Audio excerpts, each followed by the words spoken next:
बोले दुर्गा महारानी की जय, भैरो भैया की जय, सच्चे दरबार की जय। कहाँ माल गई जी मैया, बेली फूला चमेलिया रे, जान जान बेली फूला चमेलियो रे, जान जान कहाँ माला गई वो राहुलवा रे, जान जान कहाँ माला गई वो राहुलवा रे, अरे दुआरा लगई है सेवका, बेली फूला चमेलिया रे, जान जान बेली फूला चमेलिया रे, जान जान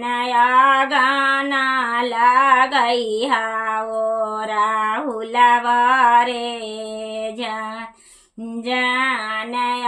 गाना लगई हा ओ राहुलवा रे, काले पटैबो ये मैया, बेली फूला चमेलिया रे, जान जान बेली फूला चमेलिया रे, जान जान काले पटैबो राहुलवा रे, जान जान काले पटैबो राहुलवा रे, तो माई कहत रही सेवक के, अरे दूधा गंगा जल पटैहा ये सेवका, बेली फूला चमेलिया रे, जान जान बेली फूला चमेलियो रे, जान जान दूधावा पटैहा ओ राहुलवा रे, जान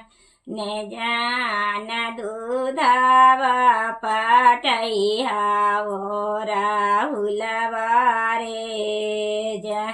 तो माई के पूछा तरी सेवक लोग फेरू कि किन खा के चढ़ैबो ये मैया, बेली फूला चमेलिया रे, जान जान बेली फूला चमेलियो रे, जान कीना क चढ़ैबो ओ राहुलवा रे, जान। तो माई कहतरी सेवा के, अरे भोला के चढ़ैहा सेवकवा, बेली फूला चमेलियो रे, जान जान बेली फूला चमेलियो रे, जान अरे जान नाओ मैया के चढ़ैहा ओ राहुलवा रे, जान जान नाओ मैया के चढ़ैहा ओ राहुलवा रे, जान। बोले दुर्गा महारानी की जय।